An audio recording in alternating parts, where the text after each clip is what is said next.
تليفون اللواء حسن رويني قائد المنطقة المركزية للتعليق على هذا البيان. مساء الخير سيادة اللواء حسن رويني. مساء الخير يا استاذ عمرو، مساء الخير على ضيوفك الاعزاء.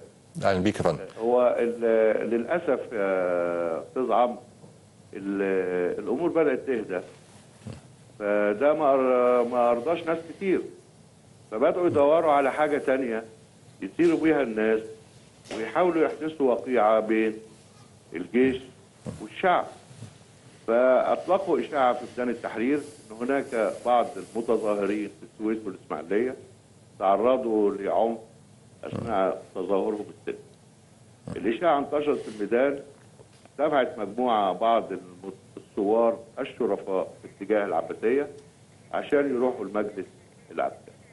احنا تعاملنا مع الناس في منطقه مسجد النور، اتكلمنا مع الثوار فهمناهم، برضه في وسطهم ناس بتزق، يعني احنا بكره ذكرى 23 يوليو، الشعب فرحان، تعديل وزاري تم، السيد رئيس الحكومه اصدر بيانه، خطاب التكليف للسيد رئيس الحكومه كان واضح من المجلس الاعلى، تحقيق مطالب المشروعه، محاكمه الفاسدين، محاكمه قتل الشهداء،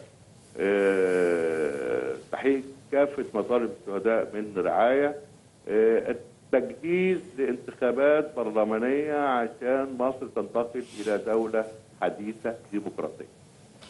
طبعا في ناس عايزه تبقى في فوضى، ناس عايزه ما يكونش في استقرار، ناس بتحاول تحدث وقيعه بين الشعب ومؤسسات الدوله، وانا مش هتكلم على القوات المسلحه، احداث وقيعه بين الشعب والقضاء، احداث وقيعه بين الشعب والشرطه، احداث وقيعه بين الشعب والاعلام، احداث وقيعه بين الشعب والتعليم، احداث فتنه طائفيه، احداث وقيعه بين الشعب وبين بعض رجال الاعمال المحترمين الشرفاء.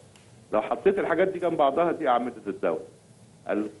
المجموعه ذات المصالح بتحاول تهدم اعمده الدوله عمود عمود. هل هذه المجموعات خافيه عليكم سياده اللواء؟ والله مش خافيه، احنا بس بنحاول نتعامل مع الامور بحكمه، وبنحاول نتعامل مع الامور بواقعيه. الثوار لهم مطالب احنا بنحققها. اذا كان الاستاذ عبد الله السناوي بيقول ان افرجوا، لا، هم اخلوا سبيل الضابط، وبعدين ده قرار محكمه، مش قرار لا مجلس اعلى ولا قرار مجلس وزراء، ده قرار قاضي بيحكم، وهو شاف من وجهه نظره ان يخلي سبيل الناس دول طالما هم موجودين وهيستكمل محاكمتهم. احنا لسنا ضد محاكمه الفاسدين، بل احنا حد كان يتخيل ان، يعني انا مش عايز اقول لك اللي موجودين في طرة مين، يعني كل الناس عارفه مين اللي موجود في طرة دلوقتي وبيتحاكموا. قالوا علانيه المحاكمات، طب ما هو الاعلان الدستوري قايل علانيه المحاكمات الا اذا ارتأت المحكمه غير ذلك. هذه الامور كلها ما بترضيش بعض، البعض لا يرضى، البعض مش عايز الانتخابات تتم في ميعادها، مش عايز استقرار، مش عايز يبقى في برلمان منتخب. بيصيروا اول ما القانون مجلس الشعب والشورى طلع بعده بساعه، لا ده القانون ده ما بيحققش رغبات الشعب، ده ما بيحققش مطالب الشعب، احنا نزلنا سن الترشح ل 25 سنه عشان الشباب اللي في الائتلافات وعايز يشارك في الحياه السياسيه تنال هذه الفرصه، بدل ما كان 30 سنه بقى 25 سنه. قال لك اصل القايمه والفردي ودي 50% ودي 50%، ودي هتدي فرصه للفلول ان هم يدخلوا.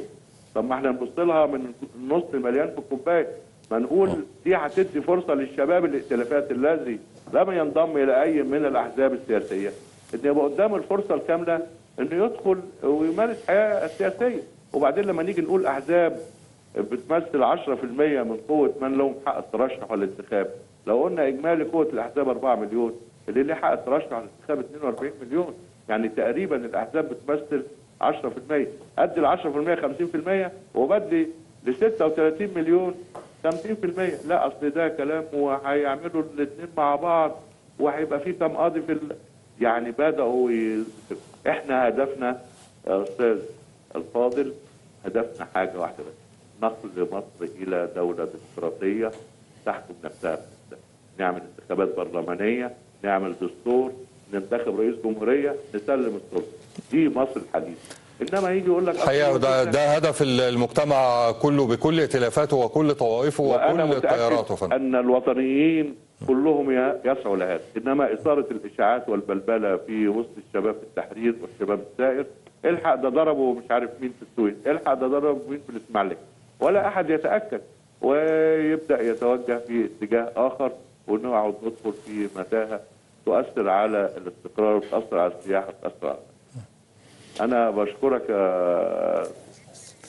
احنا بنشكرك سياده اللواء حسن الرويني قائد المنطقه المركزيه، بنشكرك على هذه المداخله.